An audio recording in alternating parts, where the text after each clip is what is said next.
I really kept everything which was traditional and old and beautiful because that's part of history of Paris.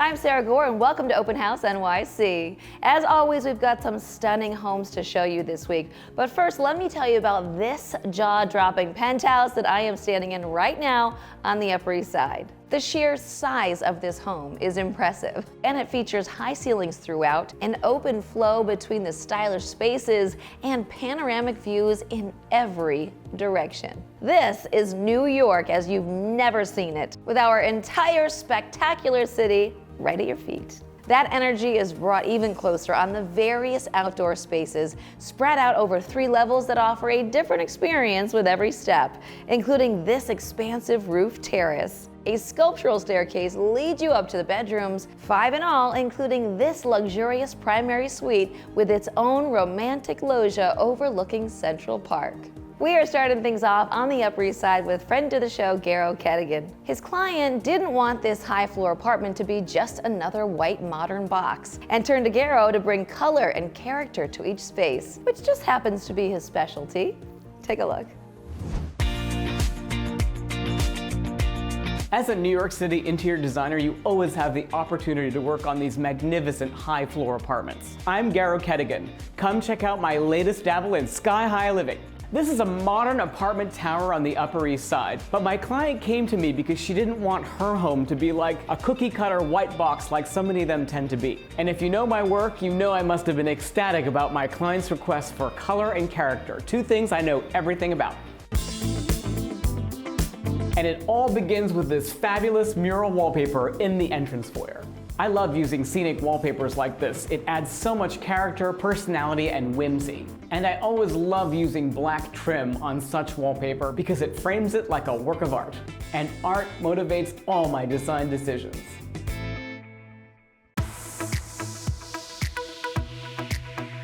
This living room is all about the view.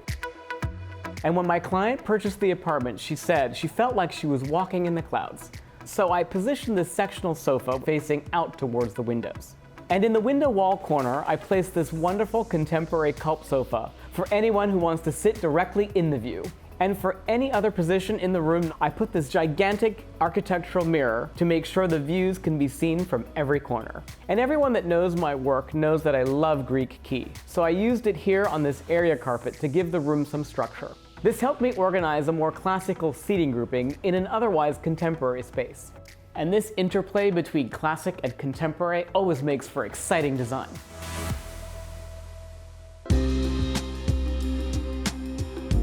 Originally, the dining area was at the far end of the room, but I felt it was a little bit more appropriate to have it in the little nook by the entrance foyer. And to accentuate the niche, I created these built-in bookcases to flank this wonderful piece of art. For the dining table, I selected this very sculptural piece of art. I put a piece of glass on top, very modern, and then I mixed it with these classical dining chairs. More play between the classic and the contemporary. I always think a home should have at least one room that's deep in saturated color. The blue color here is much deeper than in the living room. To give the room some architectural interest, I added this wall grid paneling. It also makes it feel more classic and refined, but with just the right amount of drama. And to add a little heat to this romance, I painted the ceiling this dramatic, fiery red. All the furnishings in this room are luxurious yet comfortable, but let me show you the most comfortable room in this house. It's the primary suite of this apartment that takes the cake in terms of ultimate luxury. The walking on a cloud theme is continued in this ethereal carpet. As a contrast, I painted the walls a blush pink. It's not only one of those colors that makes everyone look good, but it also makes you very happy. In many of these high-rise buildings, you have to contend with these structural columns. In this instance, I took the opportunity to celebrate it. So I had this custom banquette made, which turns it into an elegant seating area. The bed is custom made. I had my upholsterer make a high back, and I decorated them with these lovely pillows that I designed. Overall, I really wanted my client to feel pampered by this room and to make her feel like she's the queen of the city.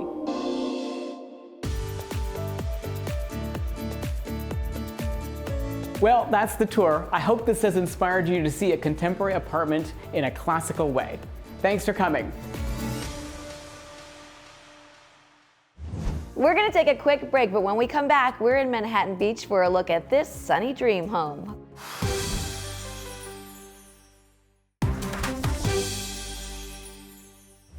Welcome back, everyone. Now we're on the West Coast with interior designer Lauren Martin-Moro. Lauren customized her client's Manhattan Beach home from the ground up with an eclectic array of furnishings and a layout that emphasizes an airy flow and that California light. Take a look. My name's Lauren Martin-Moro, creative director and founder of LM Design Associates based in Los Angeles. Welcome to our ground-up Manhattan Beach build home. Follow me.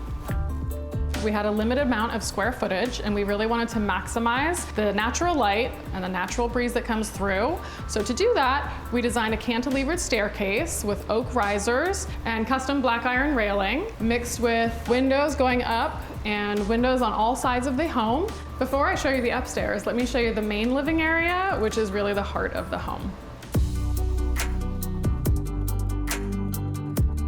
We created this dynamic and oversized space to entertain a party of 4 or a party of 40. Here you'll see varied seating and entertaining areas for all different uses, really taking the best advantage of the indoor and outdoor lifestyle, which you'll see in the full open air. A nice component of the living room is the upholstery is all very sturdy and easy maintenance. We infuse the color palette throughout the various spaces and rooms, which you'll be able to see the soft tones, warm neutrals that are repeated in each space. Every part of this kitchen was customized, the floating shelves, hidden storage in all kinds of places. Here, the millwork goes from floor to ceiling and hides a fully customized built-in fridge. We installed quartz on the island countertop and also on the back counters. And then we had a lot of fun using a real marble backsplash that had more vibrancy, bringing a little bit of color and texture while leaving the main surfaces open for everyday use. This private suite is all about textures, warmth, and really feeling good. When you look up, you'll see a nice centerpiece, which is oversized to capture the vaulted ceilings and really create a sense of volume in the space. And across from the bed, you'll see an extra functional storage space that has woven rattan on the fronts, which gives a little bit of a nod to the seaside location. This primary bathroom is one of my personal favorites that we've designed. We created this pattern in the soft taupe and cream finish, so it would have a boldness, but it still be neutral toned, so it would also be a complementary background element. We designed the tub to be in the center of the space so that we could really have a maximum amount of space for storage in the custom-built vanity. One of my favorite touches is these hand-spun resin wall sconces. These are really meant to emulate kind of the sea foam and the bubbles from the ocean. And when you're done getting ready for the day, you have to relax on the primary terrace where you can see the kids playing below in the sports court. And before we finish this tour, we can't forget the most kid-friendly spot in the house, the custom sports court. Our Manhattan Beach client requested something super fun, super kid-friendly, and great for entertaining. One of the things about Manhattan Beach and South Bay living is the spaces are tight, and you have to make the best and creative solutions in every corner.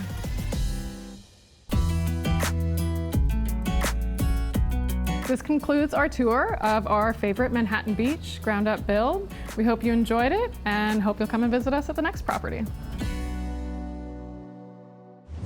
Just after the break, Parisian elegance and charm.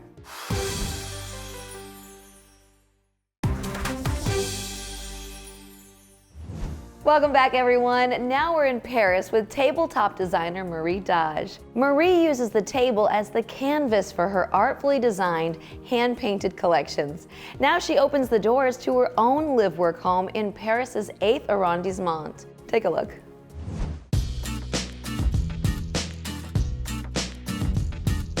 Welcome to my house.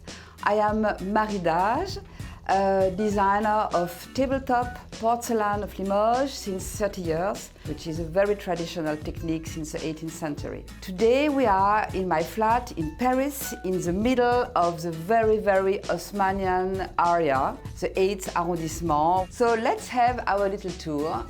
Follow me. So here we are in the entrance. As you can see immediately, there are stripes everywhere. Stripes for me are modern, are empire, are all period. Mirrors are opening the rooms, are bringing some light, so I think it's very important to get mirrors. On the other part of the wall, you have this stained glass. I love the contrast of this nearly bleu clin and the very soft pink and celadon in the middle.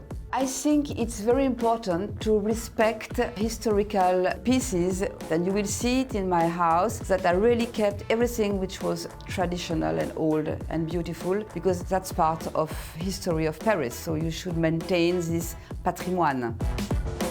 Follow me, let's go in the salon. So here we are in the salon. I love it because it's full of light. We have these two big windows and we can see the sky. I decided to paint this room in this very soft marron glacé color, which is a color that I made myself. And I find it interesting because it allows you to mix it with all kinds of colors. This sofa is a huge one. I like when it's very comfortable. I want that you feel happy in a warm and very chaleureuse atmosphere. The table it's a modern table that I have made very simple, very pure, and I like the contrast with these more Baroque chairs, which are from Regence period, 18th century period. On the walls, these are some paintings of a very good friend. Underneath, my canvas fabric, shocking pink, and this is used for storage. On the floor, carpet that I bought in New York. I love the square, very geometric, which is a good contrast with the Baroque stucco work of the ceiling. On my table de jeu, a little African mask from South Africa, my Austrian grandmother, the sand of different deserts where we traveled with the children. And this is a tiger of my husband. He's very proud. He was 16 when he did it. So these are very beautiful details of this Haussmann period. We call them espagnolettes, the way of opening the windows. So you have the nice contrast with the gold and the black. I love to have a balcony because it's like a little garden and it's so nice to go out and to have this fantastic view on the church, Saint-Augustin. I bring you now in a very important room for me, which is of course the dining room. So here we are in a very important room where everything happens, all the lovely conversation, all the nice time you can spend around the table. For the color on the walls, I choose this vert de gris. On the top of the doors, this very lovely stucco work. The floor is a parquet in Pointe de Hongrie. So here, the central piece, the two black iron, very modern tables, which rise up the beauty of the plates. A charger will be one collection, dinner plate another one, and dessert a third collection. I'm also very proud of this collection. I wanted to have something where you could feel the brushstroke. I wanted to have the impression of feathers. There is a whole little story going on with these little goblets, which are making a little road in the middle of the table. I have mixed different patterns. As long as there is a little line in the colors, you see that everything can be mixed. I love this room because it's really a room where I can be free for my inspiration. So now that we have seen the public rooms, let's go in the backstage.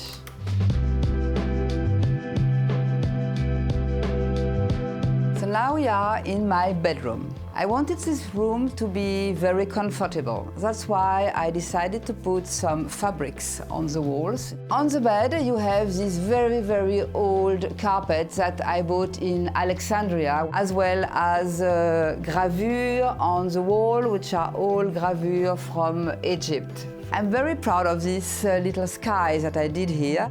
The fabric is this wonderful fabric of braconnier, which I also use on the curtains. I use all these typical French fabrics, and I love fabrics as much as I love porcelain.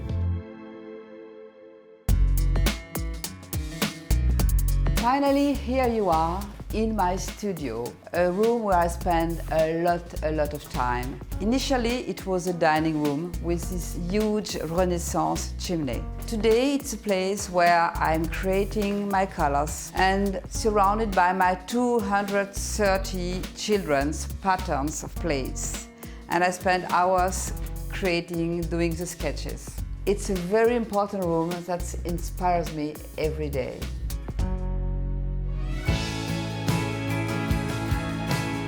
I was delighted to open my doors to show you my place, to show you the things which are important for me: colors, decoration, happiness, beauty, the mix of tradition and modernity. I hope you enjoyed the tour. Don't go anywhere, because when we come back, we visit the home of this artist and designer in Jersey City.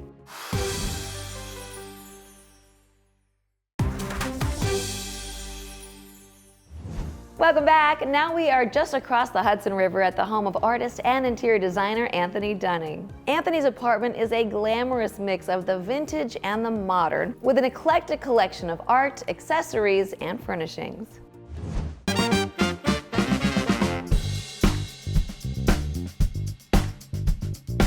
Hi, my name is Anthony Dunning. I'm an interior designer and artist, and welcome to my loft in Jersey City. The style of this apartment is modern and has a bit of a vintage vibe. It's sort of a love letter to myself, and it really helped me define my aesthetic.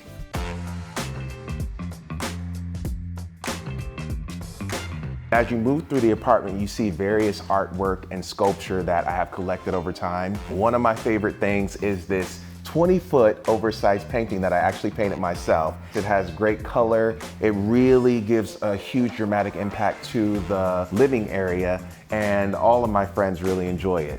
So everybody knows that vintage and retro design is all about fur, faux fur, and shag. So when it came to my sofa, I wanted a really large piece, and I knew that I wanted to utilize the faux fur just to make it comfortable, warm, and cozy. This coffee table took 6 people to bring it in. It's solid marble and it's massive.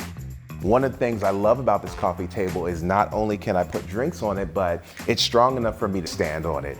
And I put this large alligator head on the marble coffee table because it looks like it's floating in water. It always brings a smile to my face.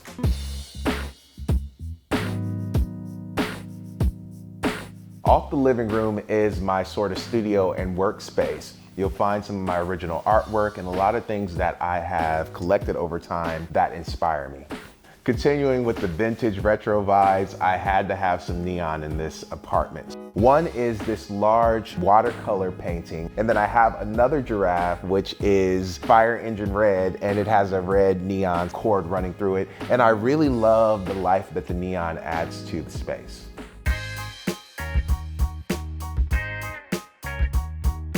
Design is all about fantasy. I hope I showed you how through a little bit of creativity and imagination, you can do the same for yourself. Thanks for coming.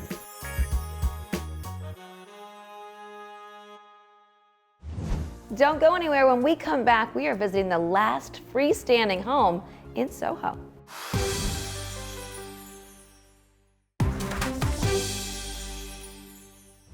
Welcome back, everyone. We are finishing things off at the last freestanding home in Soho. At 20 feet wide with 4 exposures, it's flooded with natural light all across its over 3,400 square feet. Take a look. Hi, I'm Alyssa Brody, co-founder of DMT. Welcome to 514 Broome Street. Built in 1930, the home is a perfect mix of historical charm and modern convenience. Let's check it out.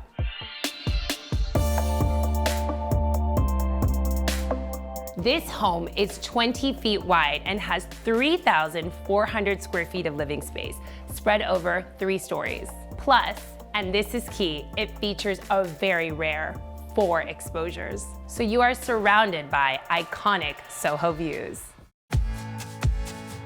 As soon as you step in under the stained glass vestibule, you're greeted by this 50-foot long parlor floor. It includes living, dining, and a kitchen that is sure to impress any chef. Check out the original wood beam ceilings and floors that run throughout the entire home, as does the exposed brick, which is a stylish and sexy New York City staple. Let's go upstairs. The second floor features a guest bedroom and this den/media room, my personal favorite room of the house. It's warm and cozy with just the right touch of drama. Cocktails, anyone? This wet bar is exactly where you'll mix them. This terrace is where you'll definitely be bringing the party. Enjoy all 4 seasons right here. Hello, Soho.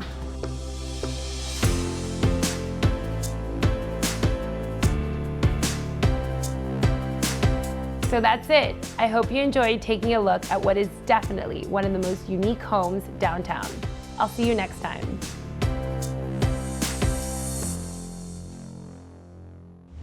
I can't believe the show's already over. If you liked it, give it a thumbs up, like and subscribe, because we're gonna keep giving you these amazing homes.